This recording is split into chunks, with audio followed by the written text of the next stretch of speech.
ಪಟ್ಟು ಜಾಸ್ತಿ ಶಾಲ್ಮಲಿ, ಅಲ್ಲಿಂದ ಹೆಚ್ಚು ಡಬಲ್ ಕುಶ, ಅಲ್ಲಿಂದ ಕ್ರೌಂಚ, ಅಲ್ಲಿಂದ ಶಾಖ, ಅಲ್ಲಿಂದ ಪುಷ್ಕರ. ಹೀಗೆ ಅದರ ವಿವರಣೆಯನ್ನು ಮುಂದೆ ಕೊಡ್ತಾ ಇದ್ದಾರೆ. ಅದು ಮೇರು ಪರ್ವತದಿಂದ ಇನ್ನು ಆಚೆಯ ಭಾಗದ ಅಂಶಗಳನ್ನ ಹೇಳಿದ್ರು. ಅಲ್ಲಿ 7 ನದಿಗಳು, 7 ಪರ್ವತಗಳನ್ನ ನಿರೂಪಣೆ ಮಾಡಿದ್ರು. ಇಲ್ಲಿ ಬ್ರಾಹ್ಮಣ, ಕ್ಷತ್ರಿಯ, ವೈಶ್ಯ, ಶೂದ್ರ ಇದ್ದ ಹಾಗೆ ಅಲ್ಲಿ 4 ಔರ ವರ್ಣಗಳನ್ನ ಹೇಳಿದ್ದಾರೆ. ಹಂಸ, ಪತಂಗ, ಗೋಧ್ಯಾಯನ ಮತ್ತು ಸತ್ಯಾಂಗ ಸಂಜ್ಞಾ ಅಂತ. ಅದೇ ರೀತಿ ಶಾಲ್ಮಲಿ ದ್ವೀಪದಲ್ಲಿ ಮತ್ತೆ ಅದರ 2 ಪಟ್ಟು ಹಿಂದೆ ಹೇಳಿದ್ದಕ್ಕಿಂತ ಆಗ ಲವಣ ಸಮುದ್ರವನ್ನು ಹೇಳಿದ್ರು, ಈಗ ಇಕ್ಷು ಸಮುದ್ರವನ್ನ ಹೇಳಿ ಅದು ಪ್ಲಕ್ಷಕ್ಕಿಂತ 2 ಪಟ್ಟು. ಅಲ್ಲಿ ಯಥಾ ಪ್ರಕಾರ ಅಲ್ಲಿ 4 ವರ್ಣಗಳು: ಸುರೋಚನ, ಸೌಮನಸ, ರಮಣಕ, ದೇವಬರ್ಹ. ಅದಲ್ಲ, ಅದು ಇದು ಪ್ರಿಯವ್ರತನ 2ನೇ ಮಗನ ಮಕ್ಕಳ ಹೆಸರು.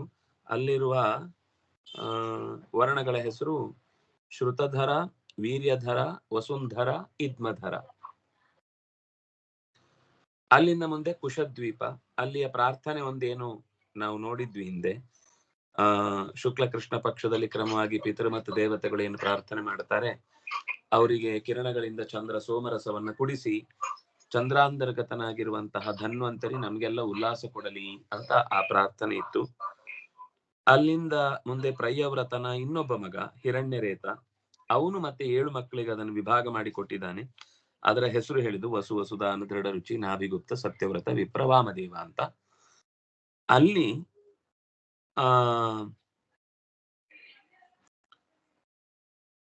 4 ವರ್ಣಗಳು ಮತ್ತೆ ಕುಶಲ, ಕೋವಿದ, ಅಭಿಯುಕ್ತ ಮತ್ತು ಕುಲಕ. ಇದು ಆಗಿಲ್ಲ ಅನ್ಸತ್ತಲ್ವಾ?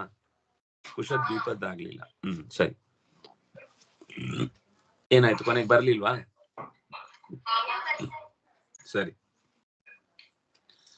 ಓಂ ಜನ್ಮಾದ್ಯಸ್ಯ ಯತೋನ್ಮಯಾದಿತರತಶ್ಚಾರ್ಥೇಷ್ವಭಿಜ್ಞಸ್ವರಾಟ್ ತೇನೇ ಬ್ರಹ್ಮಹೃದಾಯ ಆದಿಕವಯೇ ಮುಹ್ಯಂತಿ ಯಂ ಸೂರಯಃ ತೇಜೋ ವಾರಿ ಮೃದಾಂ ಯಥಾ ವಿನಿಮಯೋ ಯತ್ರ ತ್ರಿಸರ್ಗೋ ಮೃಷಾ ಧಾಮ್ನಾ ಸ್ವೇನ ಸದಾ ನಿರಸ್ತಕುಹಕಂ ಸತ್ಯಂ ಪರಂ ಧೀಮಹಿ ಯಂ ಪ್ರನುಪೇತಮಪೇತ ಕೃತ್ಯಂ ದ್ವೈಪಾಯನೋ ವಿರಹಕಾತರ ಆಜುಹಾವ ಪುತ್ರೇತಿ ತನ್ಮಯತಯಾ ತರವೋಪಿ ನೇದುಃ ತಂ ಸರ್ವಭೂತ ಹೃದಯಂ ಮುನಿಂ ಆನತೋಸ್ಮಿ. ನಮಸ್ಕೃತ್ಯ ನರಂ ಚೈವ ನರೋತ್ತಮಂ ದೇವೀಂ ಸರಸ್ವತೀಂ ವ್ಯಾಸಂ ತತೋ ಗ್ರಂಥಮುದೀರಯೇ. ಈ ಶಾಲ್ಮಲಿಯ ಬಳಿಕ ಮತ್ತೊಂದು ದ್ವೀಪ ಕುಶ ಅಂತ. ಶಾಲ್ಮಲದ ಹೊರಭಾಗದಲ್ಲಿದ್ದ ಸಮುದ್ರಕ್ಕಿಂತ, ಸುರೇಯ ಸಮುದ್ರಕ್ಕಿಂತ ಆಚೆಗೆ 2 ಪಟ್ಟು ಅಂದ್ರೆ 8 ಲಕ್ಷ ಯೋಜನದಷ್ಟು, ಅಂದ್ರೆ ಮೊದಲನೇದು 1, ಆಮೇಲೆ 2, ಆಮೇಲೆ 4, ಆಮೇಲೆ ಈಗ 8 ಯೋಜನಗಳಷ್ಟು ವಿಸ್ತಾರದ ಕುಶದ್ವೀಪಕ್ಕೆ ಅಷ್ಟೇ ವಿಸ್ತಾರದ ಘೃತ ಸಮುದ್ರ ಇದೆ ಅದರ ಹೊರಭಾಗಕ್ಕೆ. ಆ ಘೃತ ಸಮುದ್ರದ ಆಕಾರ ವೃತ್ತಾಕಾರವಾಗಿದೆ. ಅಲ್ಲಿ ಕುಶ ಅಂದ್ರೆ ದರ್ಭೆ. ಒಂದು ಹಿಂದೆ ಎಲ್ಲ ಶಾಲ್ಮಲಿ ಅನ್ನುವ ವೃಕ್ಷ, ಪ್ಲಕ್ಷ ಅನ್ನುವ ವೃಕ್ಷ, ಹಾಗೆ ಇಲ್ಲಿ ಕುಶ ಅನ್ನುವ ವೃಕ್ಷ ಇದೆ. ಮೊದಲನೇದರಲ್ಲಿ ಜಂಬೂ ಅನ್ನುವ ಒಂದು ವೃಕ್ಷವನ್ನ ಹೇಳಿದ್ರು. ಈಗ ಕುಶ ಅನ್ನುವಂತಹ ಹುಲ್ಲುಗಳ ಒಂದು ದರ್ಭೆಯ ಹುಲ್ಲಿನ ಅತ್ಯಂತ ಅಪೂರ್ವವಾದ, ಅದು ತುಂಬಾ ದೋಷಗಳನ್ನ ಕಳೆಯಬಲ್ಲ, ದುಷ್ಟಶಕ್ತಿಗಳನ್ನ ನಿವಾರಿಸಬಲ್ಲ, ಮತ್ತು ಯಾವುದೇ ರೀತಿಯ ಕಿರಿಕಿರಿಗಳಿದ್ರೆ ಅದನ್ನು ಪರಿಹಾರ ಮಾಡಬಲ್ಲ ಶಕ್ತಿ ತುಂಬಾ ಅದಕ್ಕೆ ಹೇಳುತ್ತಾರೆ, ದರ್ಭೆಯ ವಸ್ತುವಿಗೆ. ಅಂತಹ ದರ್ಭೆ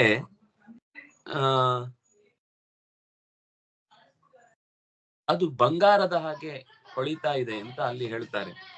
ಏವಂ ಸುರೋದಾತ್ ಬಹಿಸ್ತದ್ವಿಗುಣಃ ಸಮಾನೇನಾವೃತೋ ಘೃತೋದೇನ ಯಥಾ ಪೂರ್ವ ಕುಶದ್ವೀಪೋ ಯಸ್ಮಿನ್ ಕುಶಸ್ತಂಭ. ಸ್ತಂಭ ಅಂದ್ರೆ ಹುಲ್ಲು ಅಂತ ಅರ್ಥ.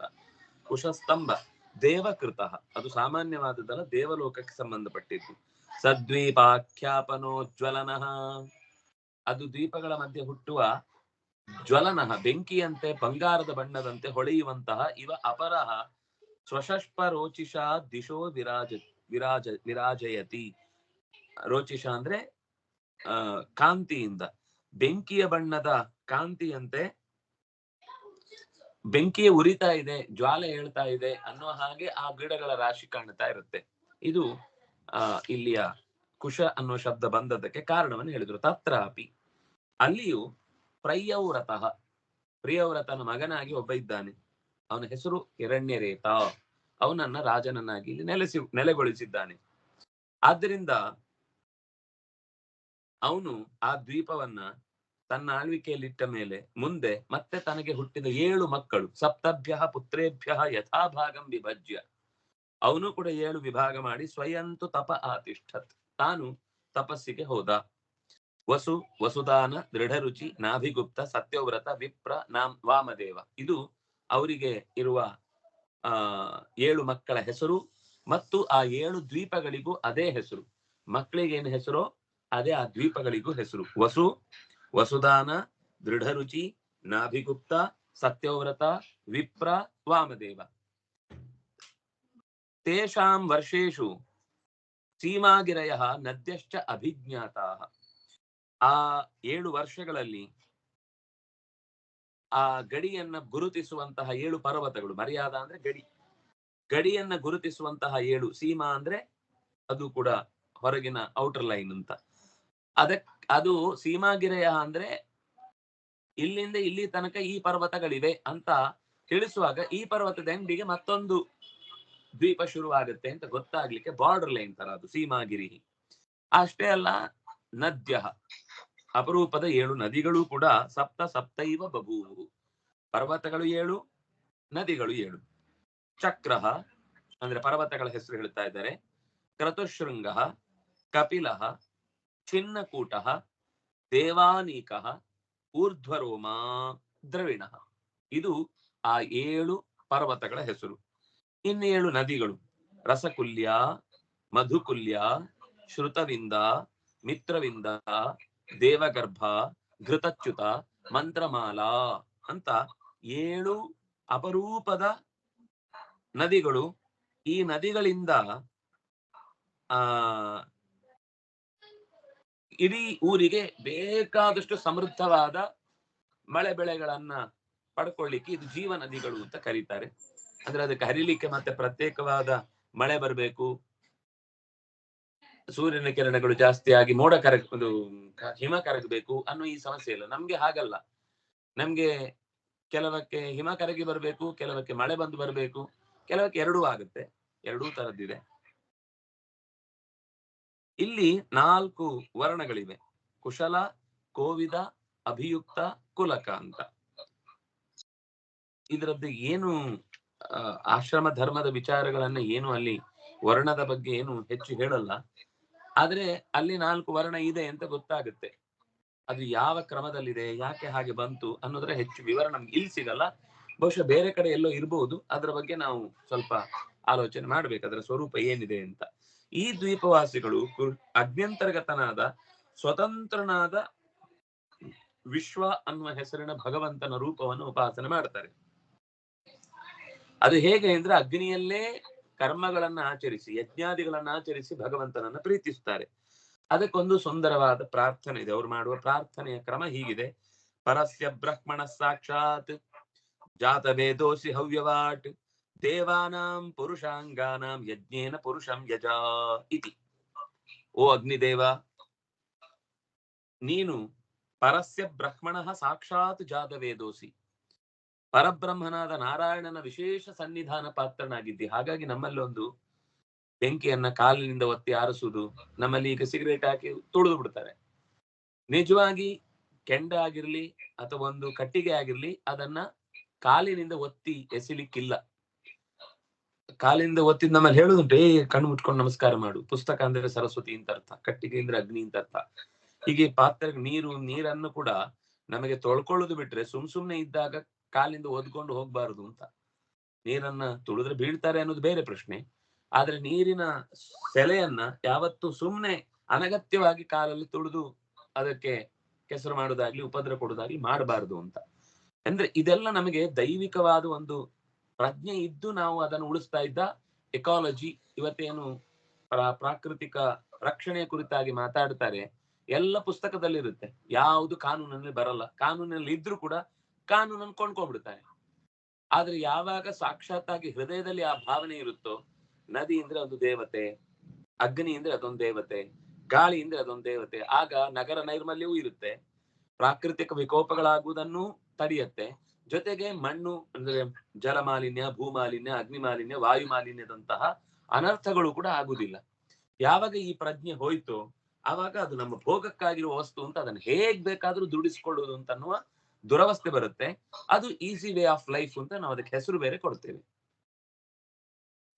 ಯಾಕಂದ್ರೆ ನಾವು ತುಂಬಾ ಸೌಖ್ಯದ ಜೀವನವನ್ನು ನಡೆಸ್ತಾ ಇದ್ದೇವೆ, ಇದರಿಂದಾಗಿ ನಮ್ಮ ಅನೇಕ ಕಷ್ಟಗಳು ಪರಿಹಾರ ಆದವು. ಆದ್ರೆ ನಾವು ಕಷ್ಟ ಪರಿಹಾರ ಮಾಡ್ಕೊಳ್ಳೋದು ತಪ್ಪು ಅಂತ ಹೇಳಿಲ್ಲ, ಹಿಂದಿನವರು ಯಂತ್ರಗಳನ್ನು ಬಳಸಿದ್ದಾರೆ. ಆದ್ರೆ ನಾವು ಯಂತ್ರಗಳನ್ನು ಬಳಸಿದ ಮೇಲೆ ಮುಂದಿನವರಿಗೆ ಮುಂದೆ ಆ ಪದಾರ್ಥವನ್ನು ಉಣ್ಲಿಕ್ಕಿದೆಯಾ? ನಮ್ಮ ಹಿರಿಯರು ನಮಗೆ ಉಣ್ಲಿಕ್ಕೆ ನೀರು ಗಾಳಿ ಬಿಟ್ಟು ಹೋಗಿದ್ದಾರೆ. ಆದ್ರೆ ನಾವು ಹೋದ ಮೇಲೆ ನೆಕ್ಸ್ಟ್ ನವರಿಗೆ ಸಿಕ್ಕಿದ್ರೆ ನೆಲದಲ್ಲಿ ಬರೀ ಪ್ಲಾಸ್ಟಿಕ್ ಸಿಮೆಂಟ್ ಸಿಗುತ್ತೆ, ಗಾಳಿಯಲ್ಲಿ ಬರೀ ಧೂಳು ಸಿಗುತ್ತೆ. ಈಗಾಗ್ಲೇ ನಾವು ದೆಹಲಿಯಲ್ಲಿ ಉಸಿರಾಡಿ ಬದುಕ್ಲಿಕ್ಕೆ ಸಾಧ್ಯ ಇಲ್ಲ ಅನ್ನುವ ಸ್ಥಿತಿ ಬಂದಾಗಿದೆ.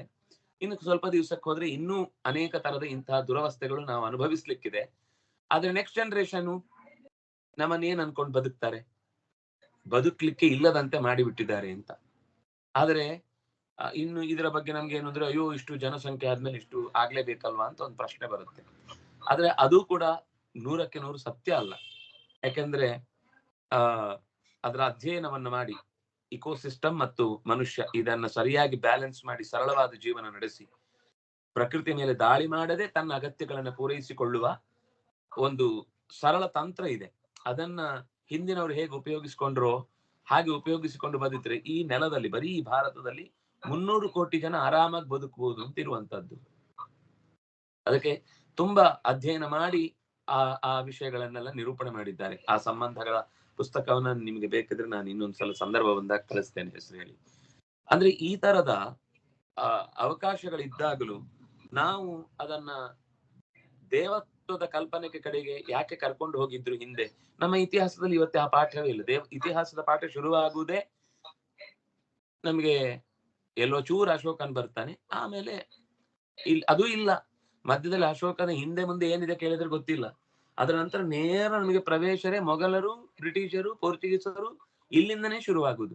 ನಮ್ಮ ಇತಿಹಾಸವನ್ನು ಎಲ್ಲ ಮುಚ್ಚಿ ಹಾಕಿ ಒಂದು ಪೈಸೆಯೂ ಸರಿಯಾದ ತಿಳುವಳಿಕೆ ಹೊಸ ಪೀಳಿಗೆಗೆ ತಲೆಗೆ ತಾಗದಂತೆ ಮಾಡಿ ಇಟ್ಟುಬಿಟ್ಟು ನಮ್ಮ ಪೀಳಿಗೆಯಲ್ಲಿ ಯಾಕೆ ಇದಿಲ್ಲ ಇಲ್ಲ ಯಾಕೆ ಇದು ಗೊತ್ತಾಗ್ತಾ ಇಲ್ಲ ಅಂತ ನಾವು ಪ್ರಶ್ನೆ ಮಾಡ್ಕೊಂಡು ಕೂಡುದ್ರಲ್ಲಿ ಉದಾಸೀನರಾಗಿ ನಿಂತಿದ್ದೇವೆ. ಆದ್ರೆ ದೇವಾನಾಂ ಪುರುಷಾಂಗಾನಾಂ, ನೀವು ಅಗ್ನಿಗೆ ಪ್ರಾರ್ಥನೆ ಮಾಡುವ ಕ್ರಮ, ಯಜ್ಞ ಪುರುಷನಾದ ಭಗವಂತ ನಿನ್ನನ್ನ ಶರೀರವಾಗಿ ಹೊಂದಿದ್ದಾನೆ, ಅವನಿಗೆ ಪ್ರತ್ಯೇಕ ಶರೀರ ಇಲ್ಲ. ಅಗ್ನೇಹ ಶರೀರಂ ಯ ಏವಂ ವೇದ ಅಂತ ಅಂತರ್ಯಾಮಿ ಬ್ರಾಹ್ಮಣದಲ್ಲಿ ಅಗ್ನಿ ಭಗವಂತನಿಗೆ ಶರೀರ. ಆದ್ರೆ ತಾನು ಶರೀರನಾಗಿದ್ದೇನೆ ಅಂತ ಪೂರ್ಣವಾಗಿ ಭಗವಂತನನ್ನ ತಿಳಿಯುವ ಶಕ್ತಿ ಅವನಿಗೆ ಬರ್ಲಿಲ್ಲ. ಆದ್ರೆ ಭಗವಂತ ಅಗ್ನಿಯನ್ನು ಪೂರ್ತಿ ತಿಳಿದಿದ್ದಾನೆ, ಆದ್ರೆ ಅಗ್ನಿ ಭಗವಂತನನ್ನು ಪೂರ್ತಿಯಾಗಿ ತಿಳಿದಿಲ್ಲ ಅನ್ನುವ ಒಂದು ಎಲ್ಲ ಭೂತಗಳ ಬಗ್ಗೆಯೂ ನಿರೂಪಣೆ ಮಾಡುವಾಗ ಅಂತರ್ಯಾಮಿ ಬ್ರಾಹ್ಮಣದಲ್ಲಿ ಈ ಮಾತು ಬರುತ್ತೆ. ಎಲ್ಲ ಅಹಂ ಹಿ ಸರ್ವಯಜ್ಞಾನ ಭೋಕ್ತಾಚ ಪ್ರಭುರೇವಚ ಅನ್ನುವ ಹಾಗೆ ದೇವಾನಾಂ ಪುರುಷಾಂಗಾನಾಂ ಯಜ್ಞೇನ ಪುರುಷಂ ಯಜ. ಈ ಹವಿರ್ಭಾಗವನ್ನ ಇಂದ್ರಾದಿ ದೇವತೆಗಳಿಗೆ ಒಯ್ದು ಕೊಡುವವ ನೀನೆ. ಹವ್ಯವಾಟ್ ವಹತಿ, ಹವ್ಯವನ್ನ ಕೊಟ್ಟು ಬರುವವನು ನೀನು. ನಾವು ಮಾಡುವ ಯಜ್ಞದಿಂದ ಯಜ್ಞ ಪುರುಷನಾದ ಪರಮಾತ್ಮನನ್ನು ನೀನು ಆರಾಧಿಸು, ನಾವು ಕೊಡುವ ಆಹುತಿಗಳನ್ನು ಭಗವಂತನಿಗೆ ತಲುಪಿಸು ಅಂತ ಯಜ ಪುರುಷಂ ಯಜ. ಯಜ್ಜ ಪುರುಷನಾಮಕನಾದಂತಹ ಪರಮಾತ್ಮನನ್ನ ನಾವು ಕೊಡುವ ಆಹುತಿಗಳಿಂದ ಪ್ರೀತಿಗೊಳಿಸು, ಆರಾಧಿಸು, ಅವನಿಗೆ ಅದನ್ನು ತಲುಪಿಸು ಅಂತ ಕೇಳ್ತಾ ಇದ್ದಾರೆ. ಇದು ಈ ಪದ್ಯದ ಒಟ್ಟು ಸಾರ. ಮುಂದೆ ಕ್ರೌಂಚ ದ್ವೀಪ. ಹಿಂದಿನ ಪದ್ಯಗಳು ಇಷ್ಟೇ ಸ್ವರಸವಾಗಿತ್ತು, ನಾವು ನೋಡಿದ್ವಿ ಹಿಂದೆ. ಆಯಾ ಕಡೆಗಳಲ್ಲಿ ಪ್ರತಿಯೊಂದರಲ್ಲೂ ಭಗವಂತನದ್ದೇ ಆರಾಧನೆಯ ಪ್ರಾರ್ಥನೆಯ ಒಂದು ಮಂತ್ರ ಅಲ್ಲಿ ಬಂದಿದೆ. ಹಿಂದೆ ಹೇಗೆ 9 ವರ್ಷಗಳಿಗೆ ಸಂಬಂಧಪಟ್ಟ ವಿಶೇಷ ಮಂತ್ರಗಳನ್ನು ನೋಡಿದೆವು, ಹಾಗೆ ಇಲ್ಲಿ ಈ 7 ಮಂತ್ರಗಳ ವಿವರಣೆ ಇಲ್ಲಿ ಬಂದಿದೆ. ಕ್ರೌಂಚ ದ್ವೀಪದಲ್ಲಿ ಏನು? ತಥಾ ಬಹಿ ಕ್ರೌಂಚ ದ್ವೀಪೋಪಿ ದ್ವಿಗುಣಃ ಕುಶದ್ವೀಪಾತ್. ಕುಶ 8 ಲಕ್ಷ ಯೋಜನೆ ಇದ್ರೆ ಇದು 16 ಲಕ್ಷ ಯೋಜನದಷ್ಟು ವ್ಯಾಪ್ತಿ ಇರುವಂತಹ ದ್ವೀಪ ಕ್ರೌಂಚ. ಅದರ ಹೊರಭಾಗದಲ್ಲಿ ಕ್ಷೀರೋದ ಮತ್ತೆ ಸಮುದ್ರ 16 ಲಕ್ಷ ಯೋಜನದಷ್ಟು ಕ್ಷೀರೋದ ಇದೆ. ಪರಿತ ಉಪಕ್ಲಪ್ತೇನ ಆವೃತಃ ಯಥಾ ಘೃತೋದೇನ ಕುಶದ್ವೀಪೋ ಯಸ್ಮಿನ್ ಕ್ರೌಂಚೋ ನಾಮ ಪರ್ವತರಾಜೋ ದ್ವೀಪನಾಮ ನಿವರ್ತಕ ಆಸ್ತೆ. ಇಲ್ಲಿ ಒಂದು ಕ್ರೌಂಚ ಅನ್ನುವಂತಹ ಒಂದು ಮಹಾಪರ್ವತ ಇದೆ ಈ ಪ್ರದೇಶದಲ್ಲಿ. ಹಾಗಾಗಿ ಇದಕ್ಕೆ ಕ್ರೌಂಚ ಪರ್ವತ, ಕ್ರೌಂಚ ದ್ವೀಪ ಅಂತ ಹೆಸರು ಬಂತು. ಇದು 16 ಲಕ್ಷ ಯೋಜನದಷ್ಟು ದೊಡ್ಡ ದಧಿ ಸಮುದ್ರದಿಂದ ಕೂಡಿದೆ. ಅಲ್ಲಿ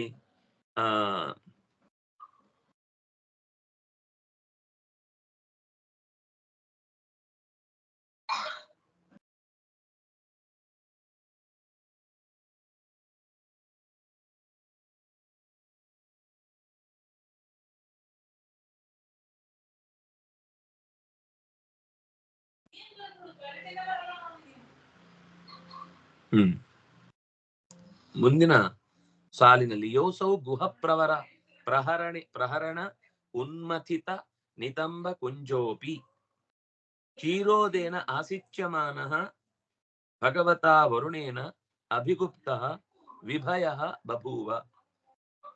ವಿಭಯ ಅಂತಿದೆ, ಅಲ್ಲಿ ಏನಿದೆ? ವಿಭಯ ಅಂದ್ರೆ ಭಯ ನಿರ್ಮುಕ್ತನಾದದ್ದು. ವಿಭಯೋ ಬಭೂವ. ಭಯ ಏನಾಯ್ತು ಅಂದ್ರೆ, ಕ್ರೌಂಚ ಪರ್ವತದ ಮೇಲೆ ಷಣ್ಮುಖ ತನ್ನ ಶಕ್ತ್ಯಾಯುಧವನ್ನ ಪ್ರಯೋಗ ಮಾಡಿ ತಪ್ಪಲಿನ ಪೊದೆಗಳನ್ನೆಲ್ಲ ಬದಿಗೆ ಸರಿಸಿಬಿಟ್ಟಿದ್ದ. ಅದರಿಂದ ಸ್ವಲ್ಪ ಪೀಡೆ ಉಂಟಾಗಿತ್ತು. ಆದ್ರೆ ಆ ಹಿಂದೆ ಪಕ್ಕದಲ್ಲಿರುವ ಸಮುದ್ರದಿಂದ ಅದಕ್ಕೆ ಸೇಚನೆ ಮಾಡಿದ ಮೇಲೆ ಆ ವರುಣನ ರಕ್ಷಣೆಯಿಂದ, ಆ ಸಮುದ್ರದ ಅಧಿಪತಿಯಾದ ವರುಣನ ರಕ್ಷಣೆಯಿಂದ ಆ ಭಯ ಹೊರಟು ಹೋಗಿ ಆ ದೋಷಗಳೆಲ್ಲ ಪರಿಹಾರ ಆಯಿತು ಅನ್ನುವ ಕಾರಣ ಆ ಜಾಗದ ಒಂದು ವಿಶೇಷ ಘಟನೆಯನ್ನ ಅವ್ರು ನೆನಪಿಸಿದ್ರು. ಅಲ್ಲಿಯೂ ಕೂಡ ಪ್ರಿಯವ್ರತನ ಮತ್ತೊಬ್ಬ ಮಗ ಘೃತಪೃಷ್ಠ ಅಂತ ಅವನ ಹೆಸರು. ಅವನೇ ಅದೇ ಹೆಸರಿನಿಂದ ಆ ಜಾಗದಲ್ಲಿ ರಕ್ಷಣೆ ಮಾಡ್ತಾ ಇದ್ದವನು. ತದ್ವೀಪ ವರ್ಷಾಣಿ ಸಪ್ತದಾ ವಿಭಜ್ಯ, ಆ ಕ್ರೌಂಚವನ್ನ ಮತ್ತೆ 7 ವಿಭಾಗ ಮಾಡಿ ತನ್ನ ಮಕ್ಕಳ ಹೆಸರಲ್ಲಿ ಆ ದ್ವೀಪಗಳನ್ನ ಗುರುತಿಸಿ ವರ್ಷಪಾನ್ ನಿವೇಶ್ಯ ಸ್ವಯಂ ಭಗವತಃ ಪರಮ ಕಲ್ಯಾಣ ಸ್ವಾತ್ಮಭೂತಸ್ಯ ಹರೇಹ ಚರಣಾರವಿಂದಂ ಉಪಜಗಾಮ. ಘೃತಪೃಷ್ಠ ಅಧಿಪತಿಯಾಗಿ ಉಳ್ಳ ಈ ಜಾಗದಲ್ಲಿ ತನ್ನ ಮಕ್ಕಳ ಹೆಸರಿನಿಂದಲೇ, ಇಲ್ಲಿ ಅವರ ಹೆಸರು ಮುಂದೆ ಹೇಳಿದ್ದಾರೆ, 7 ದ್ವೀಪಗಳಲ್ಲಿ ಅಂದ್ರೆ ಈ ದ್ವೀಪದಲ್ಲಿ 7 ವರ್ಷಗಳನ್ನ ಸಿದ್ಧಪಡಿಸಿ ಅವರನ್ನ ಅದಕ್ಕೆ ಅಧಿಪತಿಗಳನ್ನಾಗಿಸಿ ತಾನು ಕೂಡ ತನ್ನ ಪ್ರಿಯವಾದ ದೇವತೆ ಅನಿಸಿದಂತಹ ಶ್ರೀಹರಿಯನ್ನ ಅಲ್ಲಿ ಉಪಾಸನೆ ಮಾಡುತ್ತಾ ಅವನ ಪಾದ ಕಮಲಗಳನ್ನ ಸೇರಿದ. ಅವರ ಹೆಸರು ಆಮ, ಮಧ್ವರ್ಹ, ಮೇಘಪೃಷ್ಠ, ಸುಧಾಮ, ಋಷಿಜ್ಯೋತಿ, ಲೋಹಿತಾರ್ಣ, ವನಸ್ಪತಿ. ಇದು ಘೃತಪೃಷ್ಠನಿಗಿದ್ದ ಮಕ್ಕಳು. ಅದೇ ಹೆಸರಿನಲ್ಲಿ ಅದರ ವರ್ಷಗಳ ಹೆಸರು ಕೂಡ ಮುಂದೆ ಪ್ರಸಿದ್ಧಗೊಂಡವು. ಇನ್ನು ಅದಕ್ಕೆ ಸಂಬಂಧಪಟ್ಟಂತೆ 7 ಪರ್ವತಗಳು, ಹಿಂದೆ ಹೇಳಿದ ಹಾಗೆ ಆ ವರ್ಷವನ್ನ ವಿಭಾಗಿಸುವ 7 ಪರ್ವತಗಳು, ಅದು ಕೂಡ 7 ವಿಭಾಗದಲ್ಲೇ ಇದೆ, ನದಿಗಳು ಸೇರಿ. ಶುಕ್ಲ ಪರ್ವತಗಳ ಹೆಸರು ವರ್ಧಮಾನ, ಉಪವರ್ಹಣ, ಉಪಭೋಜನ, ನಂದ, ನಂದನ, ಸರ್ವತೋಭದ್ರ. ಹೀಗೆ 7 ಪರ್ವತಗಳು ಒಂದು ವರ್ಷದಿಂದ ಮತ್ತೊಂದು ವರ್ಷಕ್ಕೆ ವಿಭಾಗ ಹೇಳಲಿಕ್ಕೆ ಮಧ್ಯದ ಗಡುವಿನ ಸ್ಥಾನದಲ್ಲಿ ಈ ಪರ್ವತಗಳು ನೆಲೆಸಿವೆ.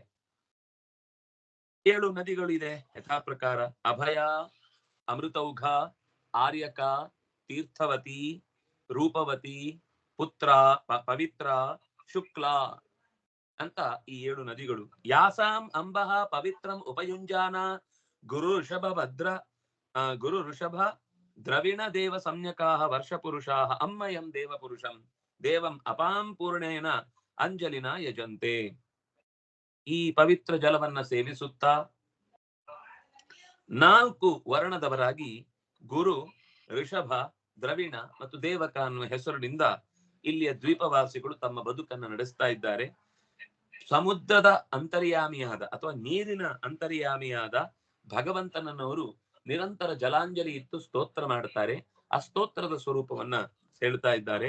ಆಪ ಪುರುಷ ವೀರ್ಯಾಶ್ಚ ಪುನಂತೀರ್ಭೂರ್ಭುವಸ್ಸುವ ತಾನ ಪುನೀಯುರ ಅಘಗ್ನೀ ಸಂಸ್ಪೃಶೇತಾತ್ಮನ ಭವೇ ಇತಿ. ತುಂಬಾ ಚಂದದ ಮಾತು. ನೀರು ತನ್ನೊಳಗಿನ ಅಂತರ್ಯಾಮಿ ಶಕ್ತಿಯಿಂದ, ಎಲ್ಲ ಕಡೆ ಭಗವಂತ ಇದ್ದೇ ಇದ್ದಾನೆ, ಇಲ್ಲೊಂದು ವಿಶೇಷವಾದ ಶಕ್ತಿಯಿಂದ ಕೂತಿದ್ದಾನೆ. ಭೂಹು ಭುವ ಸ್ವಹ ಅನ್ನುವ 3 ಲೋಕಗಳಿಗೂ ಕೂಡ ತನ್ನ ಶಕ್ತಿಯಿಂದ ಪಾವಿತ್ರ್ಯವನ್ನ ಕೊಟ್ಟಿದ್ದಾನೆ. ಯಾಕೆಂದ್ರೆ 3 ಕಡೆ ಗಂಗೆ ಹರಿತಾಳೆ, ಅವಳಿಗೆ ತ್ರಿಪಥಗ ಅಂತ ಹೆಸರು.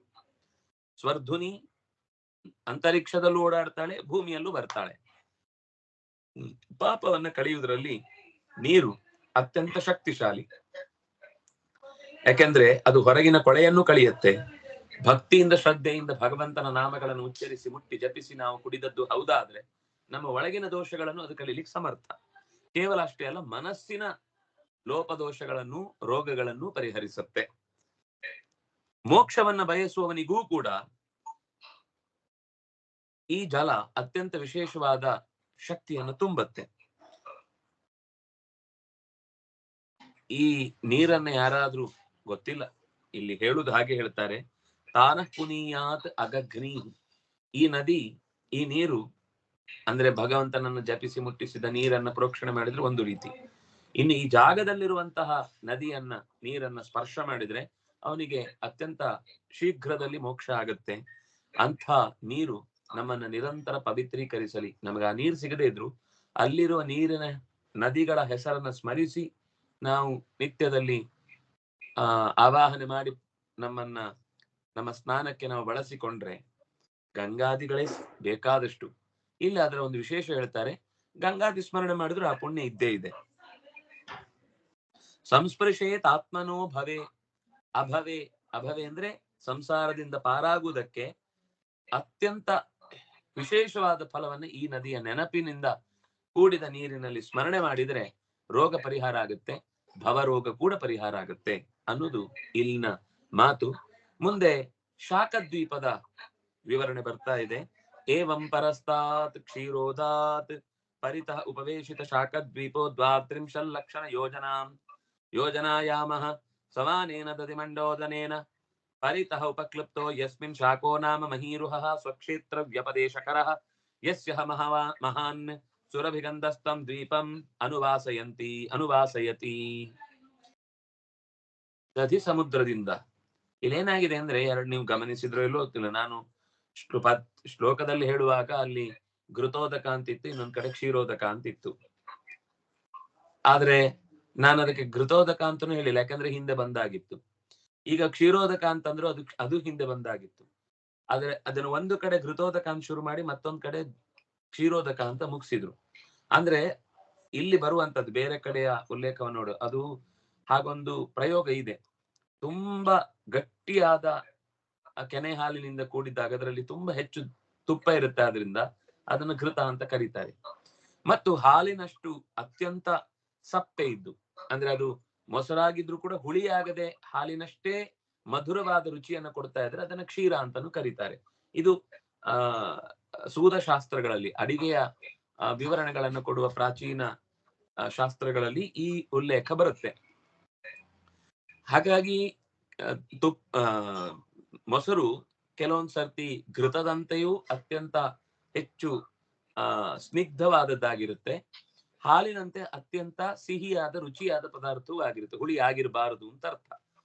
ಹಾಗಾಗಿ ಇದು ಅಂದ್ರೆ ಇಷ್ಟು ದಿವಸ ಇದ್ರೆ ಏನಪ್ಪಾ ಹುಳಿ ಬಂದು ಗುಳ್ಳೆ ಎದ್ದು ಪಕ್ಕದಲ್ಲಿ ಇದ್ದವರೆಲ್ಲ ತಲೆ ತಿರುಗಿ ಬೀಳ್ಬೇಕಲ್ಲಪ್ಪ ಅಂತ ಯೋಚನೆ ಮಾಡ್ಬೇಡಿ. ಇದು ನಿರಂತರ, ಅದಕ್ಕೆ ಅವರು ಕ್ಷೀರೋದ ಘೃತೋದ ಅನ್ನುವ ಶಬ್ದದಿಂದ ಮಧ್ಯದ್ದು ತಗೊಳ್ಬೇಕು.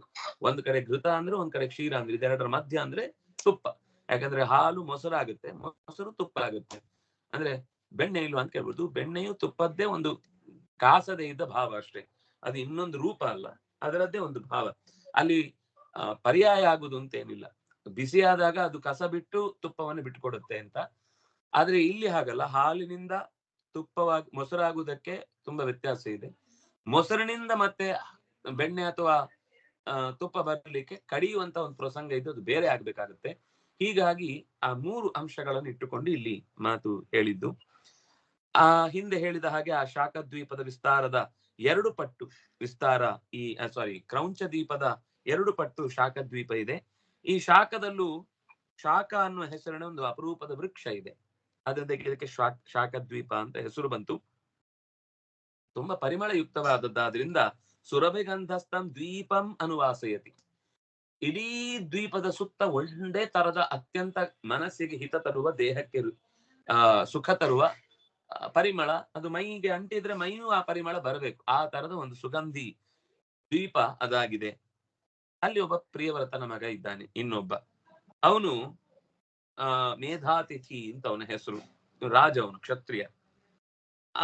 ಅವನು ಸೋಪಿ, ಅವನು ಕೂಡ ಸಪ್ತ ವಿಭಾಗಗೊಳಿಸಿ, ಸಪ್ತ ವರ್ಷಾಣಿ ವಿಭಜ್ಯ ಪುತ್ರನಾಮಾನಿ ತೇಷು ಸ್ವಾತ್ಮಜಾನ್ನ ಪುರೋಜವ ಮನೋಜವ ವೇಪಮಾನ ಧೂಮ್ರಾನೀಕ ಚಿತ್ರರಥ ಬಹುರೂಪ ವಿಶ್ವಧರ ಅನ್ನುವ 7 ಹೆಸರುಗಳಿಂದ ಆ ದ್ವೀಪವನ್ನ ಅವರ ಹೆಸರಿನಿಂದಲೇ ವಿಭಾಗಿಸಿ ಕೊಟ್ಟು ಬಿಟ್ಟಿದ್ದಾನೆ. ನನ್ ಜವಾಬ್ದಾರಿ ಮುಗಿಯಿತು ಅಂತ. ಪುರೋಜವ, ಮನೋಜವ, ವೇಪಮಾನ, ಧೂಮ್ರಾನೀಕ, ಚಿತ್ರರಥ, ಬಹುರೂಪ, ವಿಶ್ವಧರ. ಇದು 7 ಜನ ಅವರ ಮಕ್ಕಳ ಹೆಸರು.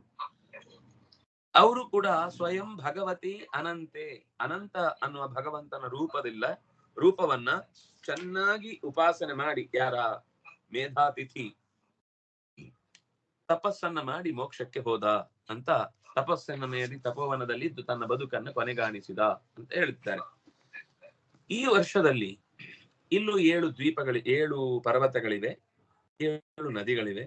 ಅದು ವರ್ಷದಿಂದ ವರ್ಷಕ್ಕೆ ಒಂದು ಮಧ್ಯದ ಗಡಿಯಂತೆ ಕೆಲಸ ಮಾಡ್ತಾ ಇವೆ.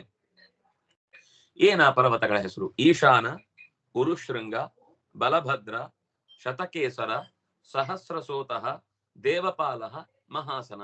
ಹೀಗೆ 7 ಮಹಾನಸ, ನಾನು ತಪ್ಪು ಹೇಳಿದೆ, ಮಹಾಸನ ಅಲ್ಲ, ಮಹಾನಸ ಅನ್ನುವ 7 ಅಪರೂಪದ ಪರ್ವತಗಳಿವೆ. ಹಾಗೆ ಅಪರೂಪದ 7 ನದಿಗಳಿವೆ. ಅನಘ, ಆಯುಧ,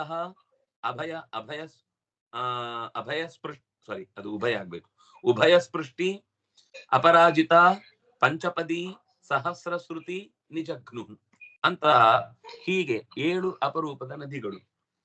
ಈ ವರ್ಷದ ಜನರು ಋತವ್ರತ, ಸತ್ಯವ್ರತ, ದಾನವ್ರತ, ಅನುವ್ರತ ಅಂತ ಈ 4 ವರ್ಣಗಳಿಂದ ಕೂಡಿದವರಾಗಿ ಈ ಪವಿತ್ರವಾದ ನೀರನ್ನ ಉಪಯೋಗಿಸಿ ಭಗವಂತನನ್ನ ಆರಾಧನೆ ಮಾಡುತ್ತಾ, ವಾಯುವಿನಲ್ಲಿ ನೆಲೆಸಿದಂತಹ ಭಗವಂತನ ಪ್ರಾಣ ಅನ್ನುವ ರೂಪದ ಉಪಾಸನೆಯನ್ನು ಮಾಡುತ್ತಾ ತಮ್ಮ ದೋಷಗಳನ್ನ ಕಳಚಿಕೊಂಡು ಕತ್ತಲೆಯಿಂದ ದೂರವಾಗಿ ಪರಮ ಸಮಾಧಿಯನ್ನ ತೆರಳಿ ಮುಟ್ಟಿ ಭಗವಂತನನ್ನ ಆ ಸಮಾಧಿಯಿಂದಲೇನೆ ಪೂಜಿಸ್ತಾರೆ.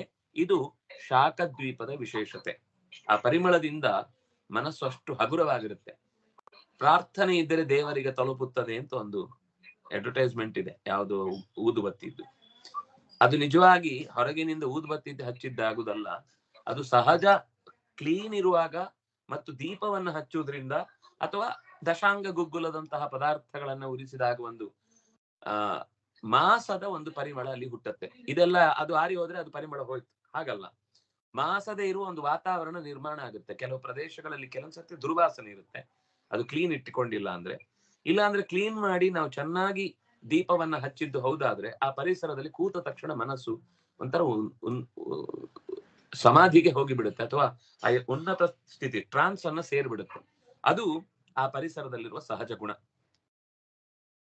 ಅಲ್ಲಿರುವ ಪ್ರಾರ್ಥನೆ ಏನು, ವಾಯುವಂತರ್ಗತನಾದ ಪರಮಾತ್ಮನನ್ನ ಪ್ರಾರ್ಥಿಸುವ ಬಗೆ ಎಂತು ಅನ್ನೋದನ್ನು ಹೇಳಿದ್ದಾರೆ. ಅಂತಃ ಪ್ರವಿಶ್ಯ ಭೂತಾನಿ, ಎಲ್ಲ ಭೂತಗಳ ಒಳಗೆ ಪ್ರವೇಶಿಸಿ, ಯೋ ಬಿಭರ್ತ್ಯಾತ್ಮಕೇತುಭಿ, ಇಡೀ ಜಗತ್ತನ್ನ ದೇಹವನ್ನ ಯಾರು ತಮ್ಮ ಸರ್ವಶಕ್ತವಾದ ರೂಪಗಳಿಂದ ಹಿಡಿದಿಟ್ಟಿದ್ದಾವೋ, ಪ್ರಾಣಾಪಾನ ವ್ಯಾನೋದಾನ ಸಮಾನ ಅಂತ, ಅಂತರ್ಯಾಮಿ ಈಶ್ವರ ಸಾಕ್ಷಾತ್ ಪಾತನೋ ಯದ್ವಶೇ ಇದಂ. ಸಾಕ್ಷಾತ್ ಆ ವಾಯುವು ಕೂಡ ತನ್ನಲ್ಲಿರುವ ಅಂತರ್ಯಾಮಿಯೊಂದಿಗೆ ಕೂಡಿಕೊಂಡೆ. ಸವು ಪ್ರಾಣಸ್ಯ ಪ್ರಾಣ, ಆ ಪ್ರಾಣನಿಗೂ ಪ್ರಾಣನಾಗಿರುವ ಅಂತರ್ಯಾಮಿಯಾದ ಸರ್ವಶಕ್ತನಾದ ಸಾಕ್ಷಾತ್ ಭಗವಂತ ವಾಯುವಿನಲ್ಲಿ ನಿಂತು ನಮ್ಮನ್ನೆಲ್ಲ ಕಾಪಾಡ್ತಾ ಇದ್ದಾನೆ. ಜಗತ್ತೆಲ್ಲ ಅವನ ವಶದಲ್ಲಿದೆ. ಅಂತಹ ವಾಯು ಅಂತರ್ಗತ ಭಗವದ್ ರೂಪ ಪ್ರಾಣ ನಮ್ಮನ್ನ ಕಾಪಾಡಲಿ ಅನ್ನುವ ಪ್ರಾರ್ಥನೆ ಈ ಪದ್ಯದಲ್ಲಿದೆ. ಮುಂದೆ ಮತ್ತೊಂದು ದ್ವೀಪದ ಹೆಸರು ಪುಷ್ಕರ ಅಂತ. ಅದನ್ನ ಮತ್ತೆ ನಾಳೆಯ ಚಿಂತನೆಯಲ್ಲಿ ನಾವು ಅನುಸಂಧಾನ ಮಾಡೋಣ ಅಂತ ಹೇಳ್ತಾ ಇವತ್ತಿನ ಚಿಂತನೆಯನ್ನು ಮುಕ್ತಾಯ ಮಾಡೋಣ. ಕಾಯೇನ ವಾಚಾ ಮನಸೇಂದ್ರಿಯೈರ್ವಾ ಬುದ್ಧ್ಯಾತ್ಮನಾ ವಾನುಸೃತ ಸ್ವಭಾವ ಕರೋಮಿ ಯದ್ಯತ್ ಸಕಲಂ ಪರಸ್ಮೈ ನಾರಾಯಣಾಯೇತಿ ಸಮರ್ಪಯಾಮಿ. ತಪಸ್ವಿನೋ ದಾನಪರ ಯಶಸ್ವಿನೋ ಮನಸ್ವಿನೋ ಮಂತ್ರವಿದಸ್ಸು ಮಂಗಲಾಃ ಕ್ಷೇಮಂ ನ ವಿಂದಂತಿ ವಿನಾಯ ದರ್ಪಣಂ ತಸ್ಮೈ ಸುಭದ್ರ ಶ್ರವಸೇ ನಮೋ ನಮಃ. ಬ್ರಹ್ಮಾರ್ಪಣಂ ಬ್ರಹ್ಮಹರಿಃ ಬ್ರಹ್ಮಾಗ್ನೌ ಬ್ರಹ್ಮಣಾಹುತಂ ಬ್ರಹ್ಮೈವ ತೇನ ಗಂತವ್ಯಂ ಬ್ರಹ್ಮಕರ್ಮ ಸಮಾಧಿನಾ. ಸರ್ವೇ ಭವಂತು ಸುಖಿನಃ ಸರ್ವೇ ಸಂತು ನಿರಾಮಯಾಃ ಸರ್ವೇ ಸರ್ವಭದ್ರಾಣಿ ಪಶ್ಯಂತು ಮಾ ಕಶ್ಚಿತ್ ದುಃಖ ಭಾಗ್ ಭವೇತ್. ಶ್ರೀ ಹರಿಪ್ರಿಯತಮ ಶ್ರೀಕೃಷ್ಣ ಸದ್ಭಾವನಾ ಪ್ರಾಣಭೃತಾಂ ಭೂಯಾತ್ ವಿಶ್ವಸ್ಯ ಮಂಗಲಂ. ಶ್ರೀಕೃಷ್ಣಾರ್ಪಿತಮಸ್ತು. ಶ್ರೀಮದ್ದೇಶಾರ್ಪಣಮಸ್ತು. ಹರಿ ಓಂ.